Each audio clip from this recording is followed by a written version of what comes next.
July 21st, 1970. And I was with a group of teenage boys and men leaders, and we were on a Canadian wilderness canoe trip. And as we were crossing a large body of water, the wind suddenly became very strong, whipping up whitecaps that were hitting us broadside. One of the canoes in our group took a wave over the side and capsized, and my canoe and two others turned around to go and help them. But soon my canoe and one other canoe also capsized. And at this point, I panicked and I set off a chain of events that led directly to the deaths of three of my friends. When we got home, many people were asking about the accident, what had happened and everything. And every time I did it, I found I couldn't face up to my responsibility. I was too ashamed. I mean, how could I be forgiven? How could I deal with killing three of my friends? And so when I would come to the part where I panicked, I would say, someone panicked, and then go on with the story. But I was trying to shade the truth, deflect the truth, but I was lying. But every time I did that, it seemed like a pebble was dropped into my heart, a pebble of guilt and shame.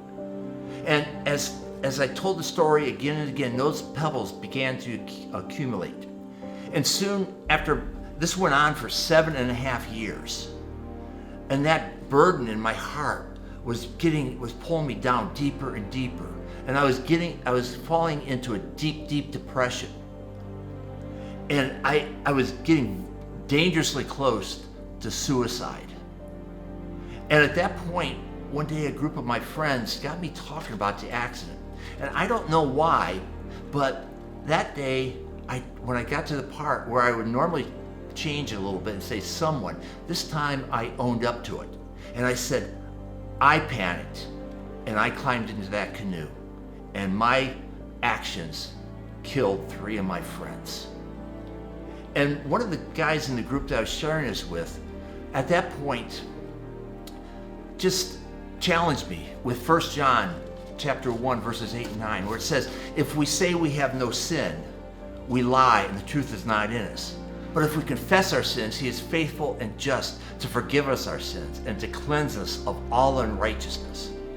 So at that point, I started to pray and I confessed everything and just laid it all out there. But as I did, I felt as if I had walked up to the feet of Jesus and just fell before him. And he reached over and he grabbed the handle to the tailgate of my heart, and out dumped a truckload of pebbles of guilt and shame. And just like that, they were gone. I was forgiven. I was free. Before, when I was struggling with that guilt and that shame, I felt like I had this big red F tattooed on my forehead.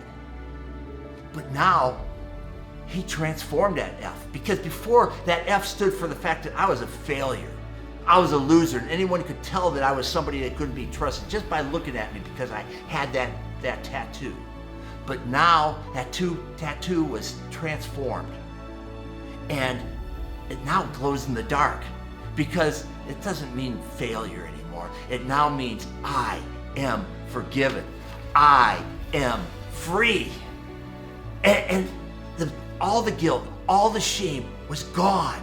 Jesus took my mess and he transformed it into my message. And he can do the same for you, whatever your mess is. But you've got to ask him.